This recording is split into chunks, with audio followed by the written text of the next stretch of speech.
Welcome back, everyone. And it's my great pleasure to introduce Professor Jun Wang from Yale Mathematical Science Center from Tsinghua University. She will give a talk titled Recent Advances of Integral Equations Method. Let's welcome. Okay, good morning, everyone. So today I'll introduce to you recent advances of integral equation methods. Well, I'll focus on my work on mainly, but along the way, I'll mention ideas and technologies developed by other people. So here's the outline. First of all, a few words on the object of our study, that is to design fast adaptive methods for differential equations arising from real-world applications. Well, nobody has objection to being fast, and a few words should be said about what adaptive means. Then we'll talk about three families of problems.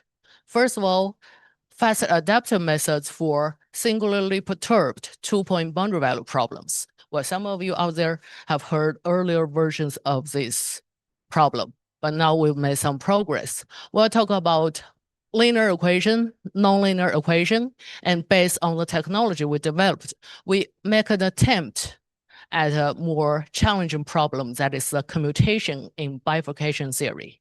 And then following the same framework, we'll talk about fast adaptive method for parabolic PDEs.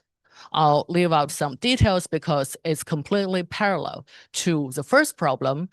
And I'll mainly focus on the technology we developed, that is the fast adaptive Gauss transform and adaptive methods based on FGT.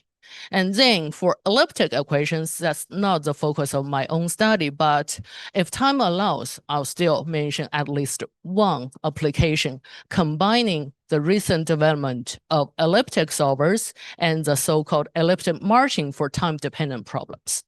So that seems a lot. We'll probably skip some of it depending on the time. So here's how I introduce adaptivity in a regular numerical analysis course. There are two places you may encounter it. That is, one is the so-called adaptive quadrature. Like, think about it, in a numerical course, in numerical analysis course, you may learn something about Newton-Cotes rules or Gaussian or Clenshaw-Curtis, but that only gives you an order of convergence. To make it a black box, the user provide you only an error tolerance and ask you just to do it to that error tolerance. And to achieve that, you need to find a grid yourself so that on that grid, you can compute the quadrature to that tolerance. And ideally, your grid should be very efficient, meaning that even if your integrand is very badly behaved, meaning that it has local structures that is not very smooth, you still get a grid on top of which your quadrature is as efficient as a well-behaved one. And the second place where you encounter adaptivity is the adaptive step size control for numerical ODEs. Here you have two concerns. One is the control of error, and the other is stability. And we have two quick demos on the textbook level. One is, here's what you do, how you do adaptive quadrature using a built-in MATLAB function called quad-GUI, meaning that the user provides the integrand as a function handle, the interval where you define your integral, and an error tolerance. And automatically, it does that, generating a grid to resolve your function and do your quadrature. And here's the grid it generated for such a function, which is near singular at one endpoint, and the function values sampled on that grid. Okay, just to give you a flavor of what you do here. And another classical example of adaptive method is the so-called embedded Runge-Kutta method in numerical ODE, actually ODE initial value problems. You have a class of such methods, the most famous one being RK45, right? embedded run-cut method of order 4, 5, meaning that a fourth order method is embedded in a fifth order method. So if you can do a fourth order method, it costs you only a little bit more to achieve a fifth order method, meaning that you can do like a little bit extra work to get a more accurate solution, and you can use that for your error estimate, right? So that is two classic examples of adaptive method. You get a flavor of what you need, right? You need a reliable error estimate, and you want to be able to do that as efficiently as possible. Okay, here we proceed on to a slightly harder problem, that is the boundary value problem of ODEs. Here you have a good old second order linear ODE, but instead of initial value problem, the condition is given on both ends of the interval. That is called a boundary value problem or 2-point boundary value problem. So to make this problem a little bit non-trivial, even for the linear case, you can introduce a very small parameter in the leading order term, so that it's called singularly perturbed problem. And for problems like this, even in the linear case, the solution can have complicated local structures like dense oscillation or transition regions. And these two plots are from an earlier work of Lee and Greengard in the early 90s. Well, they're very proud of their work, but people are not impressed because it's still just linear. So let's go ahead and make it more general. Before making it nonlinear, we generalize it a little bit more, at least to deal with ODE systems instead of one scalar ODE, right? It can be formulated like this, still a linear ODE. If it's a system, it can always be written as a first order case, and the boundary condition is given like this. Here, A and C, capital A and C's are matrices, and you have boundary values at both ends, the linear combination of them, okay? That is the system's version of the linear problem. But of course, real problems are usually always nonlinear. That is, we try to solve this problem, which is given as a nonlinear ODE with the same boundary condition. Where here you can like be a little more ambitious and make the boundary condition also nonlinear, but well, that is just one more step of generalization. And for problems like this with linear boundary conditions, it already has a lot of applications. For example, if you can solve this accurately and efficiently, it has a lot of applications in, for example, this is optimal control problem. For a problem like this, using the maximum principle, you can reformulate it as something like this, and you call a very accurate and efficient solver and you tackle it. And this is some ongoing work I'm doing with my students, that is using the technology developed for this problem, we can attempt to solve parametric ODEs where the solution is non-unique, to say the very least. In fact, it comes from a branch of study called bifurcation theory. I'll talk about this example later. Okay, so the basic idea of integral equation method can be summarized up in this one slide. For example, in a regular ODE course, we all learn our Sturm-Liouville theory, right? Which introduces the so-called Green's function, meaning that if you have a simple enough ODE with some boundary condition whose Green's function is known, then you know immediately the solution written as this convolution, right? For any given right-hand side f, you simply convolve your Green's function with that right-hand side and you get the solution. Well, here I'm leaving out a detail, that is, it deals with homogeneous boundary condition only. But it is trivial to go from homogeneous boundary condition to inhomogeneous boundary condition because of the linearity. You simply construct any function that satisfies the inhomogeneous boundary condition and subtract that from the original equation, right? And then you can solve it. But unfortunately, for a general problem, even the linear case, you do not know the Green's function. And that gives us this idea. You can represent your solution using the known Green's function of a simpler problem, write the solution as a convolution, but with an unknown function sigma. Now you know everything written in this form already satisfies the boundary condition. It only remains to enforce the equation itself. So substitute this ansatz back into your equation and you derive an integral equation for this unknown function sigma. And if you know your functional analysis very well, you see immediately it has a form of a so-called second-kind Fredholm integral equation, meaning that this integral operator on the left enjoys a nice property of second-kind Fredholm operators. Okay, this is a known fact. Now we go a little bit further to generalize that idea to systems of ODEs and systems of nonlinear ODEs. Well, at least for the linear case, there have been some previous work by Stern and Rocklin also in the early 90s, but it's far from satisfying because it has a few problems. Well, first of all, it's non-adaptive, but that we can fix. But more fundamental problem is that the mathematical formulation of the integral equation is incomplete because, to do what we mentioned here, you need to find a proper Green's function to represent your solution to begin with. But Green's function for the systems of ODEs is less talked about. I mean, surely you can generalize the definition to the systems case, but it boils down to a proper choice of the background problem or background Green's function.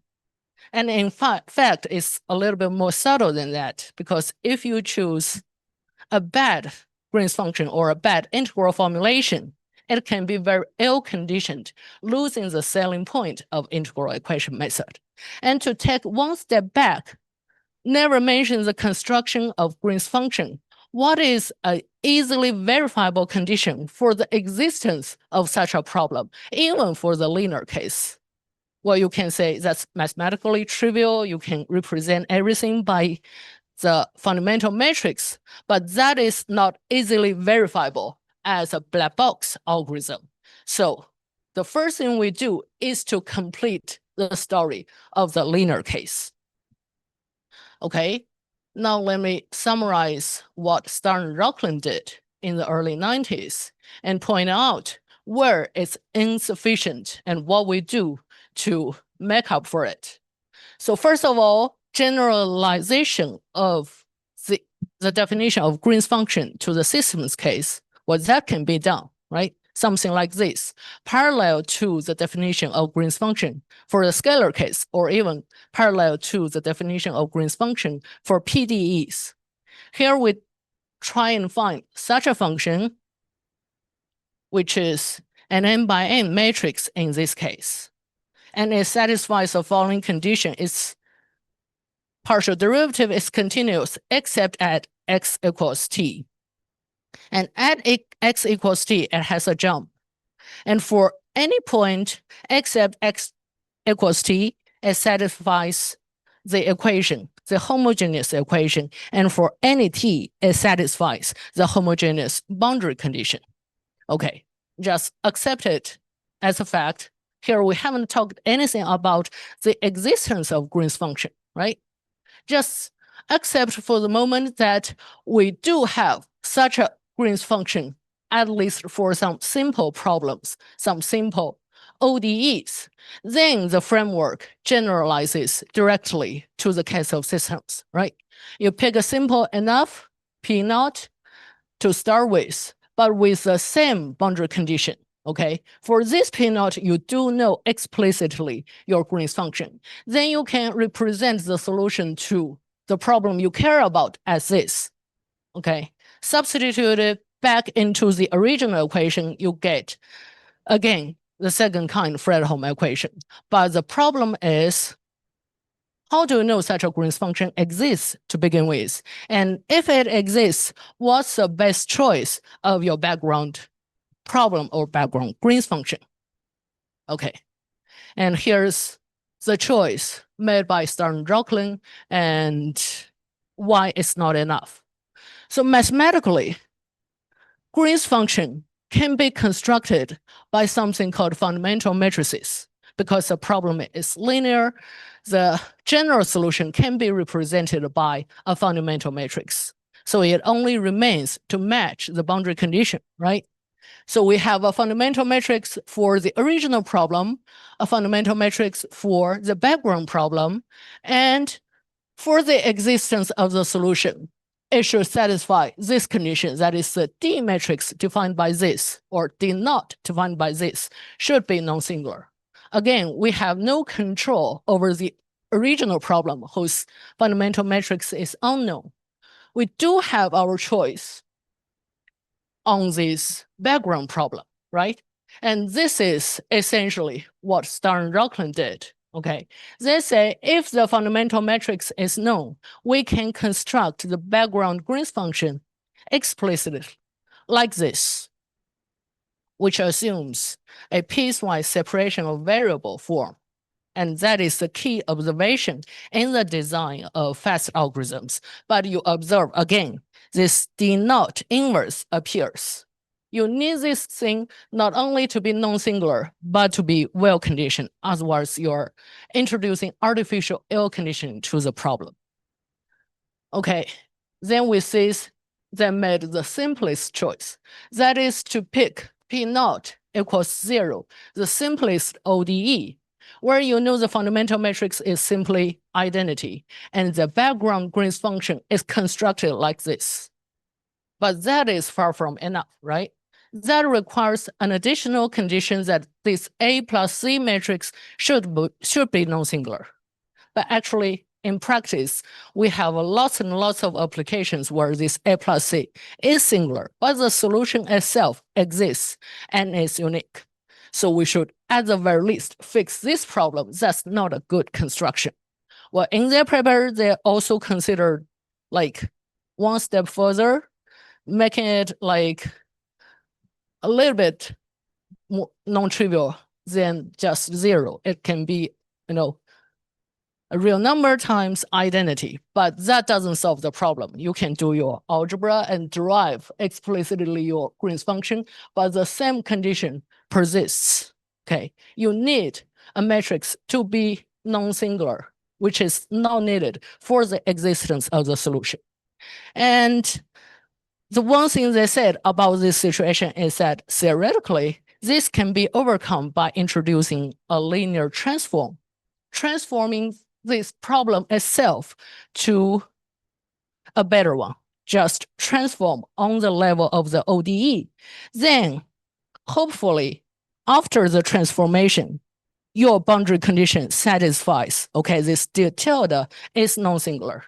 And in their examples, they simply constructed such linear transforms by hand.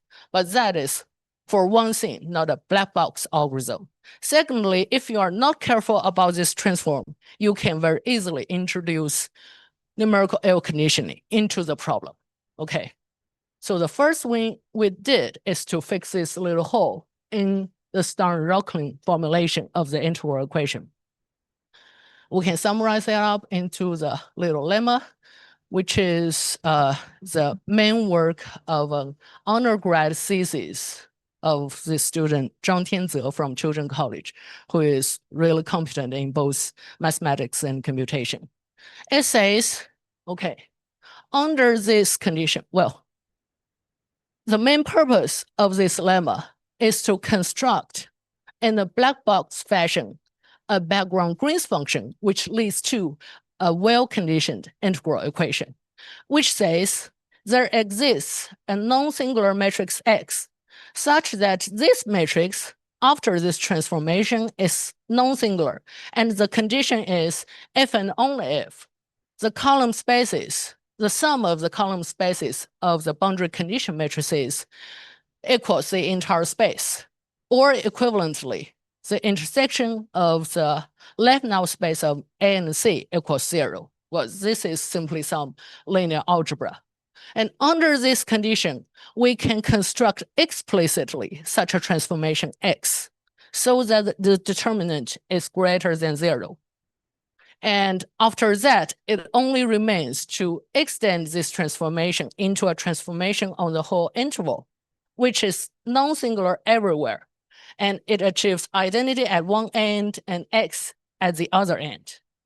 Well, for the pure mathematicians out there, you can say that the last statement is simply the spatial linear group of order n is path connected. But what's interesting and amusing about this little lemma here is that, it can be realized numerically in a very efficient and well-conditioned way. That's our main point. So a few remarks about this little lemma. First, it also serves as a proof of existence. In fact, it's a sufficient and necessary condition for the linear BVP, meaning that we don't have to look at the fundamental metrics. All we have to do is to verify this condition of the boundary condition matrices. If this condition is satisfied, well, immediately there exists a construction of Green's function, like converting everything into a second kind Fredholm equation. And based on the Fredholm theory, you know the existence solution to the integral equation, and eventually the existence of solution to the original ODE. Okay, meaning that once this X function is constructed, you do the transformation to the ODE itself, and after this transformation, the transformed matrix A and C satisfies the sum is non-singular. And after that, you can make the simplest choice. Just let your background problem to be P naught equals 0, or P naught equals lambda times I, or P naught equals a constant matrix. In our implementation, we allowed for all three cases, but theoretically, even this construction is enough. And here's a more subtle advantage of our construction. That is, this proof itself is in fact an algorithm. It's an explicit construction, and it can be implemented efficiently, meaning that this transformation itself doesn't take a lot of extra cost. And after this transformation, it preserves the conditioning of the original problem. And that is essential in realizing the integral equation method. Here, I'll go over the proof a little bit because the proof is an algorithm itself. So we fix at one end, let the transformation to be identity. All we need to do is to find the transformation at the other end as the first step, right? And we want this thing to be non-singular. And after a little bit of linear algebra exercise, we figure out the necessary and sufficient condition is simply something like this. You stack the columns of A and C together, and that spans the whole space. And our claim is that after that, you see immediately this X can be constructed as a permutation times a diagonal matrix. And this diagonal matrix has entries that do not differ by a lot in magnitude. Okay, can we expand a little bit? Since if we stack the column spaces of A and C together, it forms a whole space. Without loss of generality, we can say, okay, a few columns of A, a few columns of C, stack them together, it forms the entire space. And permutation simply means you permute columns of C so that it takes the right place. And multiplication by diagonal matrix simply means you add some weight between this A and C matrix. And in this form, you see immediately if we let these lambdas in black go into 0 and you let lambda 2 and 3 go to infinity, you are picking up the right basis, right? So in practice, this limit is not a problem. You can like shrink and double your lambdas diagonally so that this condition is satisfied, so that it picks out the right columns.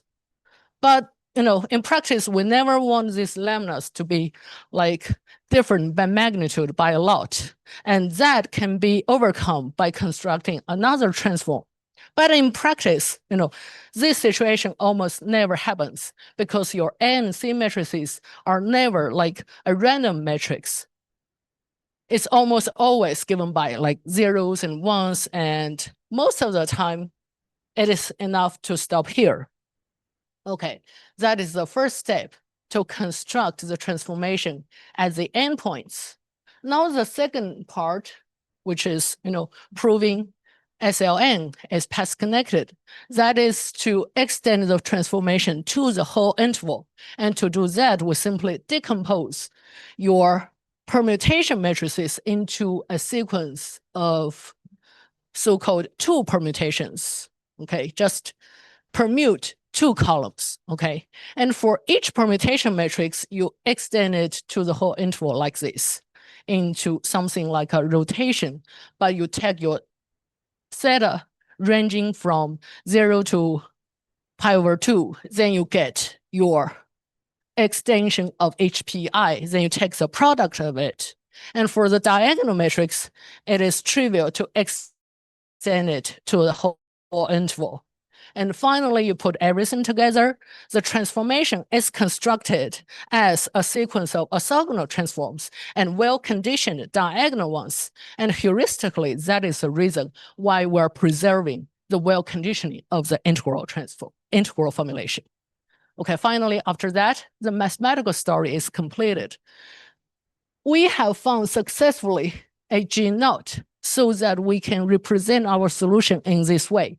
Substitute it back into the equation, you get an integral equation for your sigma. We can give it names like Q and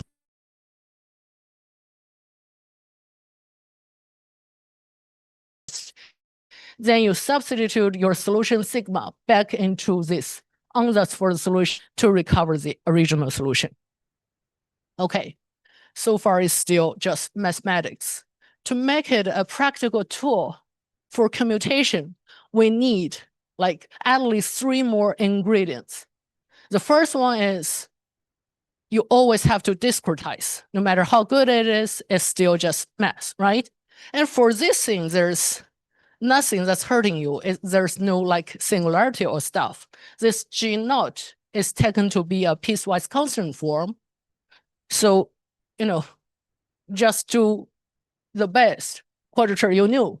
Here I choose piecewise Chebyshev approximation based, the so-called Klein-Curtis quadrature. But of course, you can also do like Gaussian. They're almost the same in performance. Okay, eventually, because we are doing so-called Nystrom discretization, the theorem says the order of the discretization equals the order of your quadrature, meaning that we can achieve arbitrary order of accuracy. The next component, in fact, is a main focus of my study, that is the design of fast solvers. Because this equation, although we say its conditioning is good, if you discretize it just by any given quadrature rule, you obtain a dense matrix, right? Meaning that if you don't pay attention to that, you get an ON cubed algorithm, which is really slow. But fortunately, as I mentioned before, this Green's function is very special. It's not just any kernel function. It has a separation of variable form so that this integral operator has some special rank structure. If we use that rank structure in a clever way, we can obtain a fast algorithm that achieves linear complexity. In fact, now it is like a mature field of study called fast direct solvers. But in fact, in this case, we can do better than a general fast direct solver. First of all, it's linear instead of quasi-linear. Secondly, it is explicit and everything can be done on the continuous level. And I won't talk about too much details about it. And lastly, this integral formulation allows for a robust a posteriori error estimate, meaning that you can estimate your error in the commutation very efficiently and reliably. And that is the basis for designing adaptive methods. And I have to mention all three components are like natural advantages of the integral equation formulation, not just you adding another component, you adding another component again. It is essentially because the integral formulation has a condition number that approaches the conditioning of the original problem itself. And that is why, we pay attention not to introduce artificial air conditioning into this picture. Okay, a little bit more about the fast algorithm.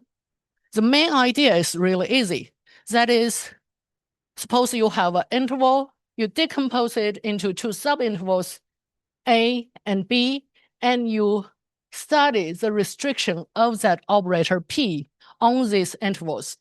You look at PAA, meaning that the interval from from A to A, and A to B, and B to A, B to B. And you discover immediately, like the block operators has a so-called off-diagonal low-rank structure, meaning that here this PAB, and PBA operators are of low rank. In this case, the rank equals the dimension of the problem of the system, which is n, which is assumed to be O of 1. And for this PAA and PBB operators, even though they're still dense of 4 rank, we observe they take exactly the same form of the original operator, meaning that what can be done for the original operators can be done for the diagonal blocks again and again and again. And if you do that if you do it hierarchically, you obtain the so-called fast direct solver. This is all I want to say about the fast algorithm. But eventually, the result is that all the complexity is devoted to the solution of local equations on the finest level of refinement. And that is the key observation for the linear scaling. Okay. And about the strategy for adaptivity. Well, this result is a direct generalization of Leon Gringard's work, which takes this form, which says the integral equation is written as this, and you add a bar to mean the discretization of the integral equation. And if Clenshaw-Curtis quadrature is used to discretize this integral equation, then the relative error in L2 norm satisfies this form, which is actually a very non-trivial result, meaning that, okay, here's a condition number, which is a condition number of the original problem, which is bounded. And here's this term, which is the approximation of your right-hand side. Well, you always have to resolve your right-hand side to begin with, otherwise there's no chance of solving the whole equation accurately. So that is assumption, right? This term is well resolved. And the only thing that remains is this term, which depends on sigma bar only, meaning that you do not have to extrapolate or solve for the solution. Again, all you have to do is to look at the solution, the numerical solution itself, and that reveals how well resolved this whole solution is, right? So that means eventually, all you have to do is to look at the tails of the Chebyshev expansion of your numerical solution. And the error estimate only depends on that, meaning that the adaptive grid is choosing only based on the tails of the Chebyshev expansion of your solution, which is as good as adaptive Gaussian quadrature or adaptive Clenshaw-Curtis quadrature, which is very non-trivial. Okay. And finally, some results for the linear case. This is a dimension 2 system of linear BVP with a known solution, which is often used for the verification of the numerical performance. Here we can see the user only has to give an error tolerance, an order on each subinterval, and an initial grid to begin with. Here I'm just dividing this whole interval into two halves. But of course, you can just take the whole interval. That's also allowed. And this thing and all the function handles, and you give it to the algorithm, like within less than a second, you produce something like this. An adaptive grid, which is diagonally refined towards the boundary layer, and the solution on that grid, it generated a grid of this number of nodes, which is very efficient, and you obtain a relative L2 error, which is much smaller than tolerance. Okay. Another example, which is also linear but more challenging, that is a Bessel's equation. Well, in fact, in Leon Gringard's work, they did this example too. But here, to test the performance of our system solver, we convert by hand this equation, scalar equation, into a system. Well, this is non-trivial because here is a typo. The boundary condition should also be converted into the system case. And if you do your math correctly, you obtain an A and C such that the sum of A and C is exactly singular, meaning that, the construction of Sarn-Rocklin fails. And you can say, well, let's just construct by hand a linear transformation. Bad news that is if you use numerical L conditioning into this problem. Here, using the lemma we provided above, we can achieve like near machine precision. It can be, well, in this case, it's the error tolerance is said to be like 12 digits. We can definitely do 12 digits or 13 digits. We may not be able to do 14 digits, but we're not that obsessed. But if you do just, some linear transformation by hand, it is very likely that the accuracy will stop at around like 7 digits or 6 digits, which is far from enough for the high accuracy regime. Okay, so the conditioning of this problem, there's still, some kind of an open problem analyzing a complete analysis of conditioning for such problems where it has actually a degeneracy at one endpoint. That is still an open problem, but we have investigated this one problem as a case study. Okay, finally, let's talk about nonlinearity. The strategy for nonlinear equation is that, first of all, we have a really good linear boundary value problem solver. We can use that as a black box component, and we add in components on top of that, right? So for nonlinear problems, not just ODEs, it can be PDEs or just nonlinear systems, it's almost always a Newton type iteration, because otherwise you have violated mathematics. Otherwise you have constructed an explicit solution for polynomial equations of degree greater than 5, right? So it's almost always iteration. And for this case, the iteration is done on the ODE level, meaning that in each Newton's iteration, you solve a linearized BVP problem.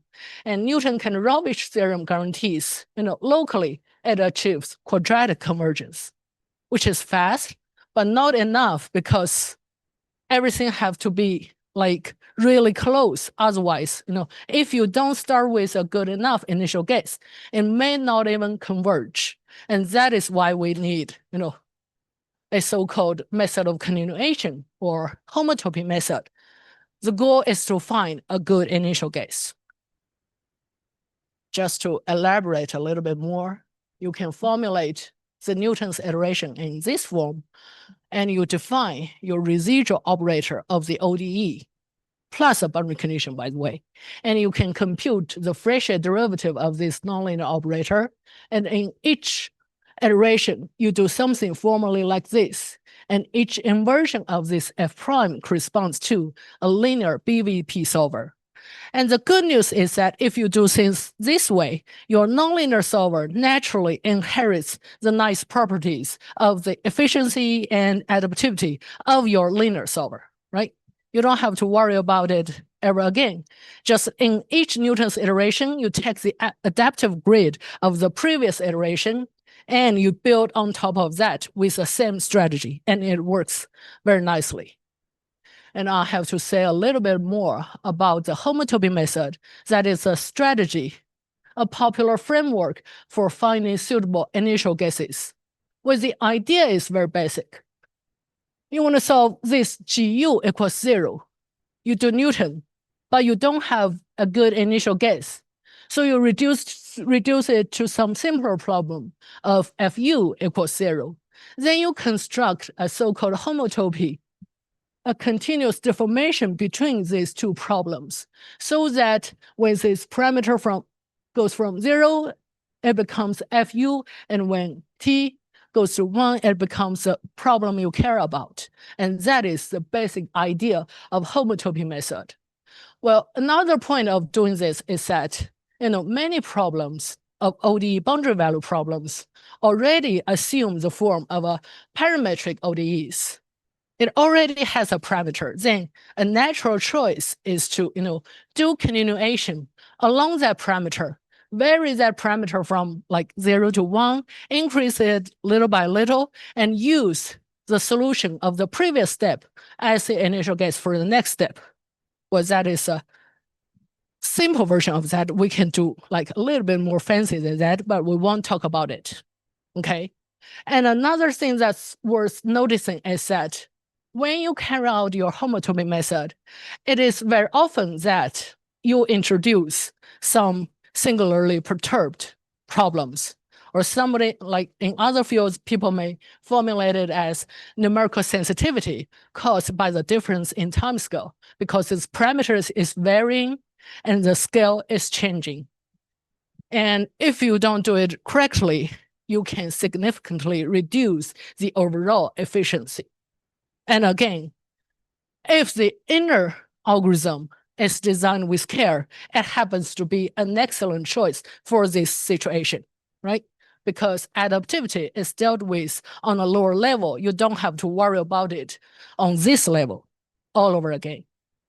Okay, here's some numerical example for nonlinear BVPs, which arises from optimal control problem, which is a model for a spring mass system with an external force, which can be formulated into this dimension 4 BVP system, nonlinear.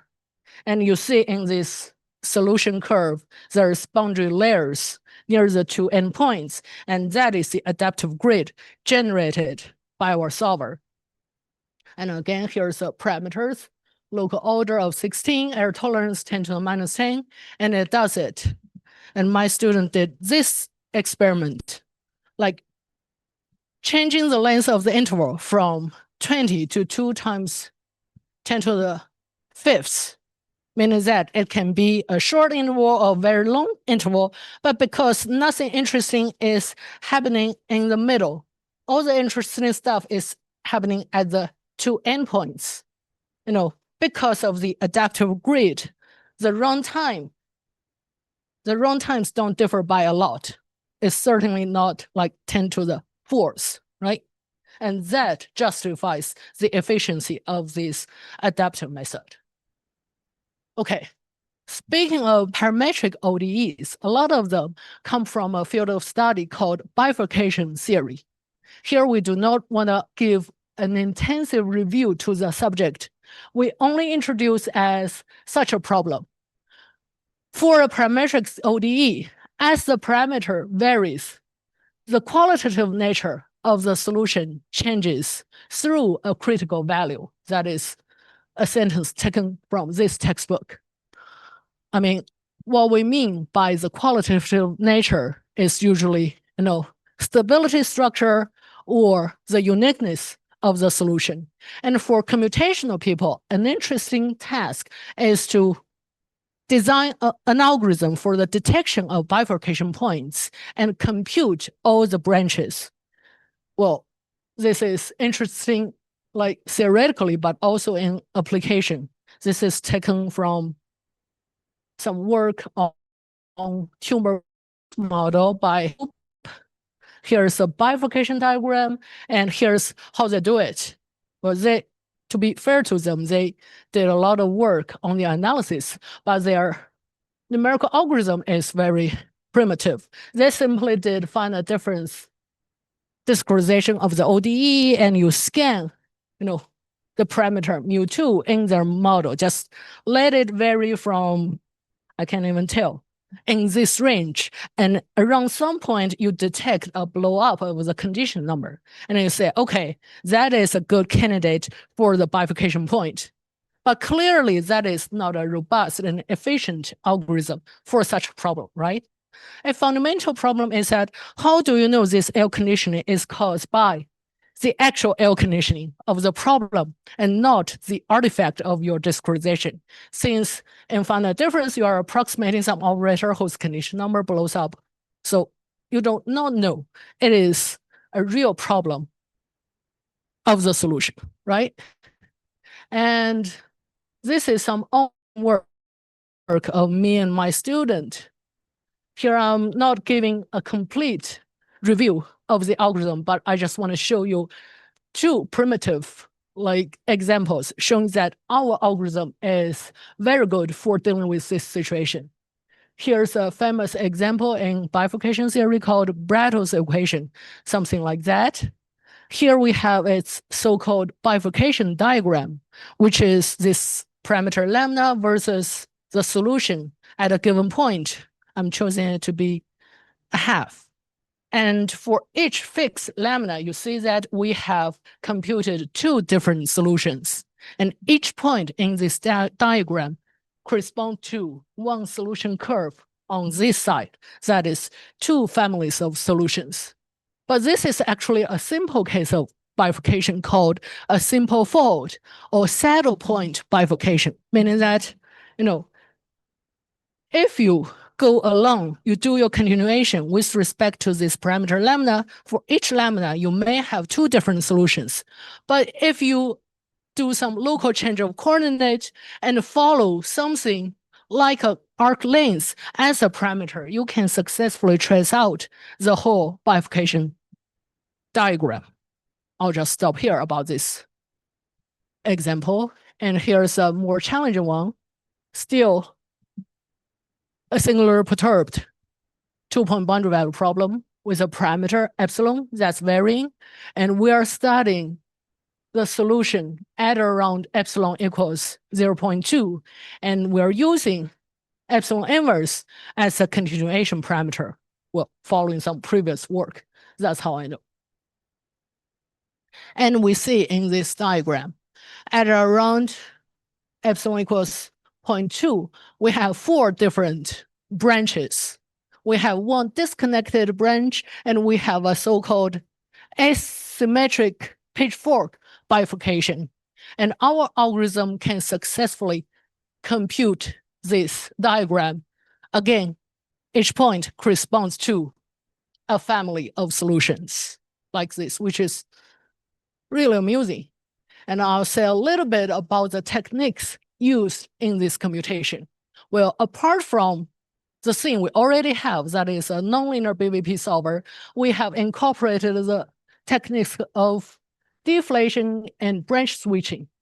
Deflation, you may see that in the solution of nonlinear equations, meaning that if you have a known solution, you do some transform to throw out this known solution, hoping that your Newton's iteration will converge to other solutions, which is, again, a general framework.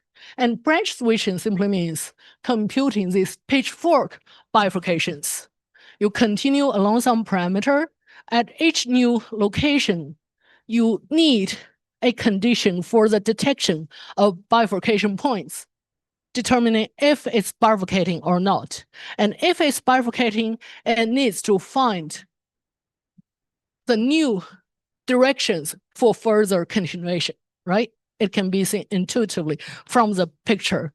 And At the end of the day, it all boils down to the commutation of a null space of an underdetermined linear system or a linear BVP whose solution is non-unique. And let's just say, by combining our technology with some interesting technique in randomized linear algebra, we can successfully do that, again, efficiently and robustly. Okay, I'll stop here. And to summarize up a little bit about the story of two-point boundary value problem, eventually we have completed the story. We have an algorithm that's fast, accurate, and automatically adaptive. And for the adaptivity, the cost is much smaller than the commutation itself. And it can be combined with outer algorithms to form algorithms for more challenging problems, like the commutation of bifurcation theory. And all this technology has a lot of applications in like bifurcation or computational dynamical system or optimal control problems. Like I've seen one work of Win and like combining a BVP solver with machine learning technique to deal with optimal control problems. And there they used BVP4C, that is the default solver from MATLAB.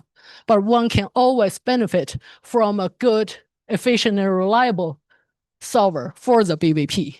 And we're looking into that, combining our solver with other outer technology to deal with the intensive problems of this field.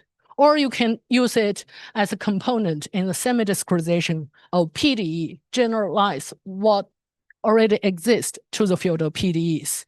And we'll release our open source software very soon. And that is the story of two-point boundary value problem. And it also reveals the whole pipeline of integral equation method. First of all, you may need to study the mathematics a little bit, carefully converting your differential equation into an integral equation. And the point is to have, to say the very least, a well-conditioned formulation. And then you need to discretize it.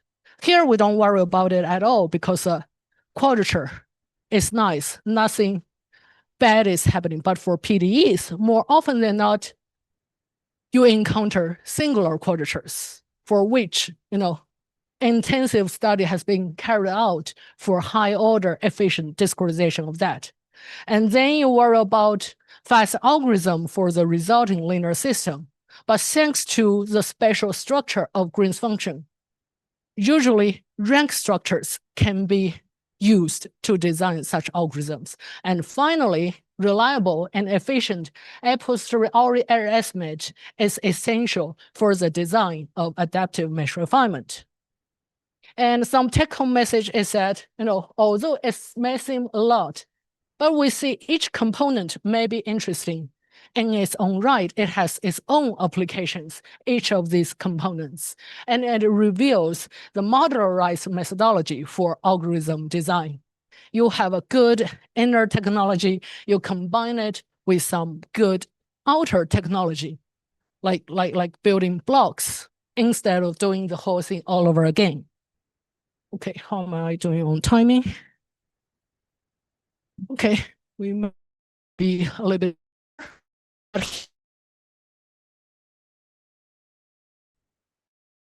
We can start with a very simple PDE, like the heat equation with free space or periodic boundary condition as a model. And for a simple problem of that, the solution can be represented like semi-analytically, just as integral transforms. And to evaluate the solution efficiently, all you have to do is to evaluate these integral transforms efficiently. And that is reduced to what we call an adaptive fast Gauss transform. It's either continuous or discretized convolution of a Gaussian with some source distribution. And to make it a little bit harder, you can give it some physical boundary, which can even be moving in time.